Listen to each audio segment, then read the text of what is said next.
پیارے ناظرین، کیا آپ نے کبھی سوچا ہے کہ وہ کون سا منگول جنگجو تھا جس نے بغداد جیسے عظیم الشان شہر کو راکھ کا ڈھیر بنا دیا؟ کیا ہلاکو خان کا مقصد صرف زمینوں کی فتح تھا یا اس کے پیچھے کوئی گہرا راز چھپا ہوا تھا؟ کیوں اسلامی خلافت کا مرکز منگولوں کے غضب کا نشانہ بنا؟ اور کیا واقعی خلیفہ مستعصم کی کوئی ایسی غلطی تھی جس نے بغداد کی تباہی کی بنیاد رکھی؟ ایک ایسا حملہ جس کے بعد دجلہ کا پانی سیاہ ہو گیا، اور ایک ایسی بربادی جس نے علم و ادب کے عظیم ترین مرکز کو مٹا دیا۔ آخر یہ سب کیوں اور کیسے ہوا؟ آئیں اس حیرت انگیز داستان کے ان چھپے ہوئے پہلوؤں کا پردہ چاک کریں اور جانیں کہ ہلاکو خان نے تاریخ کے صفحات کو خون سے کیوں رنگا۔ ہلاکو خان 1218 عیسوی میں منگولیا کے علاقے میں پیدا ہوا۔ اس کی پرورش منگول روایات کے مطابق ہوئی، جہاں جنگی تربیت، گھڑ سواری، تیر اندازی اور دیگر فنون سکھائے جاتے تھے۔ اس کے والد تولی خان اور دادا چنگیز خان نے اور ریاستی انتظام کا ایسا نظام قائم کیا تھا جسے ہلاکو خان نے اپنے دور میں آگے بڑھایا۔ چنگیز خان کے بعد اس کے بیٹوں اور پوتوں نے سلطنت کو مزید وسعت دی۔ ہلاکو خان کو 1255 عیسوی میں اپنے بھائی منکے خان کی طرف سے حکم دیا گیا کہ وہ مغربی ایشیا کی فتوحات کا آغاز کرے۔ اس کا مقصد اسلامی دنیا کی بڑی ریاستوں کو زیر نگین کرنا اور منگول سلطنت کو مزید مضبوط بنانا تھا۔ ہلاکو خان نے اپنی مہم کا آغاز ایران سے کیا اور اسماعیلیوں کے خلاف کارروائی کی، جنہیں حشاشین بھی کہا جاتا تھا۔ یہ لوگ مضبوط قلعوں میں مقیم تھے، خاص طور پر الموت قلعہ ان کا مرکز تھا۔ ہلاکو خان نے اپنی منگول فوج کے جنگی حکمت عملی اور طاقت کا استعمال کرتے ہوئے اس قلعے کو فتح کیا اور اسماعیلی ریاست کا خاتمہ کیا۔ 1258 عیسوی میں ہلاکو خان نے اسلامی خلافت کی مرکزیت بغداد کی طرف پیش قدمی کی۔ اس وقت بغداد خلافت عباسیہ کا دارالحکومت تھا اور علم و ادب کا مرکز سمجھا جاتا تھا۔ خلیفہ مستعصم کی اور ہلاکو خان کی جانب سے بھیجے گئے سفارتی پیغامات کو نظر انداز کرنے کی وجہ سے منگول فوج نے بغداد کا محاصرہ کر لیا۔ چند ہفتوں کے اندر شہر کے دروازے منگولوں کے سامنے کھل گئے اور وہ شہر میں داخل ہو گئے۔ بغداد کی فتح کے بعد ہلاکو خان نے نہ صرف خلیفہ مستعصم کو قتل کروایا بلکہ شہر کی بڑی تعداد میں آبادی کا بھی قتل کیا۔ کہا جاتا ہے کہ لاکھوں لوگوں کی جانیں ضائع ہوئیں اور بغداد کی عظیم الشان لائبریریوں سے قیمتی کتابیں دجلہ میں پھینکی گئیں، جسے اسلامی دنیا کا علمی ورثہ تباہ ہو گیا۔ بغداد کے دریا دجلہ و فرات، جو کبھی علم و حکمت کا خزانہ سمجھے جاتے تھے، اب ان میں انسانی خون اور لائبریریوں کی کتابوں کی سیاہی گھل چکی تھی۔ لوگ اس تباہی کے منظر کو کبھی نہیں بھول پائے جو ہلاکو خان کی فوجیوں نے بغداد پر لائی۔ ہلاکو خان نے جنگ کے میدان میں منگول فوج کی روایتی حکمت عملی اپنائی، جس میں تیر اندازوں کی مدد سے دشمن کی صفوں کو منتشر کرنا اور پھر اپنے سپاہیوں کو حملے کے لیے آگے بڑھانا شامل تھا۔ اس نے اپنی فوج کی تنظیم اور صلاحیتوں کو اس قدر مؤثر انداز میں استعمال کیا کہ بڑے بڑے قلعے اور مضبوط شہر بھی اس کے سامنے نہ ٹھہر سکے۔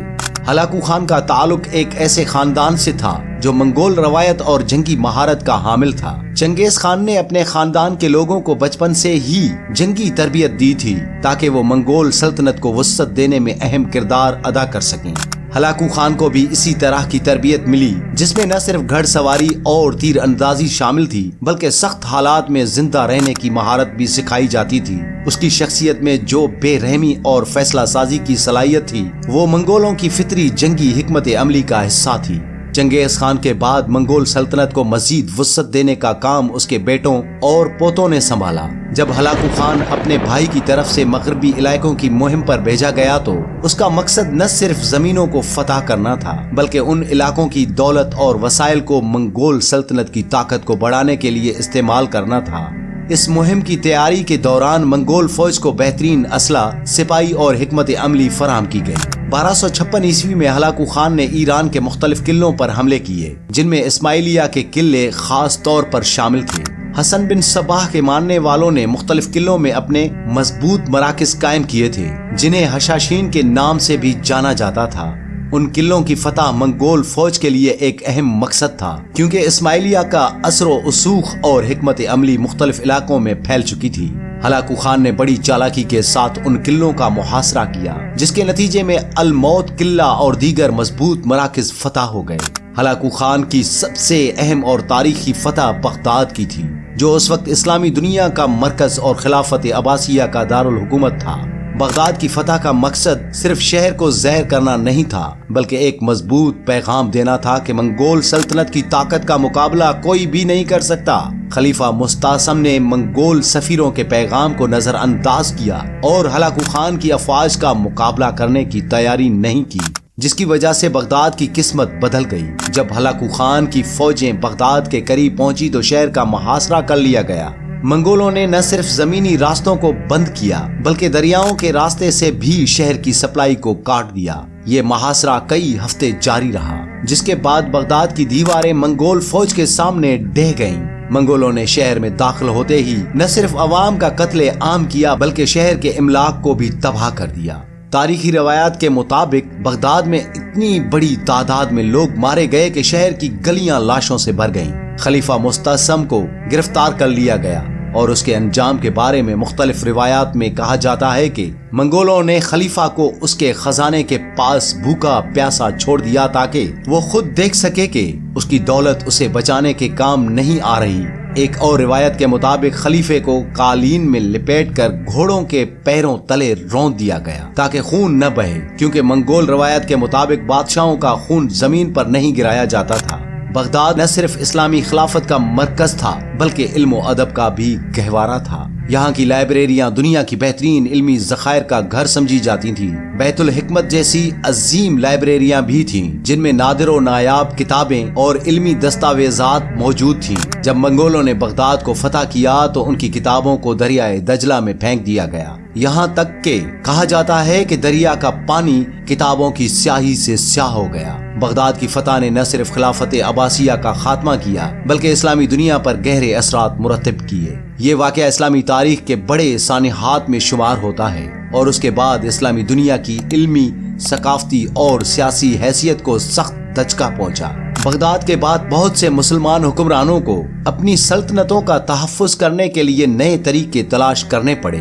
بغداد کی فتح کے بعد ہلاکو خان نے شام کی طرف پیش قدمی کی اور حلب سمیت کئی شہر فتح کیے۔ اس کا اگلا ہدف مصر کی مملوک سلطنت تھی، جو منگولوں کے لیے ایک بڑا چیلنج تھی۔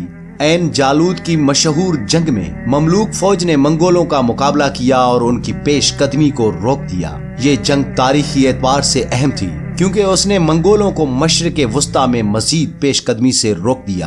1265 عیسوی میں ہلاکو خان کی موت ہو گئی۔ اس کی موت کے بعد اس کی سلطنت ایل خانی سلطنت کے نام سے جانی جانے لگی، جس پر اس کے جانشین حکومت کرتے رہے۔ ہلاکو خان کی فتوحات اور اس کی ظلم و بربریت کی داستانیں آج بھی تاریخ میں زندہ ہیں۔ اس کے حملے نے اسلامی دنیا کی تاریخ میں ایک اہم موڑ پیدا کیا اور منگول سلطنت کی تاریخ میں اسے ایک عظیم فاتح کے طور پر یاد کیا جاتا ہے۔ ہلاکو خان کی شخصیت کو تاریخ میں مختلف زاویوں سے دیکھا گیا ہے۔ کچھ لوگ اسے ایک بہادر اور نڈر فاتح کے طور پر دیکھتے ہیں جس نے اپنے مقصد کے لیے ہر ممکن کوشش کی، جبکہ دوسرے لوگ اسے ظلم و جبر کا علم بردار سمجھتے ہیں جس نے ہزاروں معصوم لوگوں کی جانیں لیں۔ اس کی فتوحات نے اسلامی دنیا میں سیاسی تبدیلیاں لائیں اور اس کے اثرات آج تک محسوس کیے جاتے ہیں۔ ہلاکو خان کے بعد اس کے جانشینوں نے ایران، عراق اور دیگر علاقوں میں حکومت کی اور ایل خانی سلطنت کے قیام کا باعث بنے۔ منگول سلطنت کی یہ شاخ اپنے دور میں ایک اہم سیاسی قوت رہی اور اس نے علاقے کی سیاست اور ثقافت پر گہرا اثر ڈالا۔ ہلاکو خان کے اقدامات اور اس کی جنگی حکمت عملی کو بعد میں بھی تاریخ دانوں نے وسیع پیمانے پر مطالعہ کیا اور یہ منگولوں کی تاریخ کا ایک اہم حصہ ہے۔ یہ تھی ہلاکو خان کی کہانی، ایک ایسی تاریخی داستان جس نے نہ صرف بغداد کے عروج و زوال کو سنایا بلکہ اسلامی دنیا کی تقدیر بھی بدل دی۔ ہلاکو خان کی فتوحات نے ہمیں یہ سکھایا کہ طاقت اور جنگ کی راہ پر چلنے کے نتائج ہمیشہ سنگین ہوتے ہیں۔ اس نے ایک طرف علم و ادب کے مرکز کو تباہ کیا جبکہ دوسری طرف منگول سلطنت کو ایک نئی شناخت اور طاقت عطا کی۔ ہلاکو خان کے عہد میں بغداد کی تباہی اور اس کے بعد کی جنگیں جیسے عین جالود کی لڑائی ہمیں یہ یاد دلاتی ہیں کہ تاریخ میں ہر عمل کا ایک اثر ہوتا ہے۔ کیا ہم یہ کہانیوں سے سبق سیکھتے ہیں؟ کیا ہمیں ایک دوسرے کی ثقافتوں اور تاریخ کا احترام کرنے کی ضرورت ہے تاکہ ایسا دوبارہ نہ ہو؟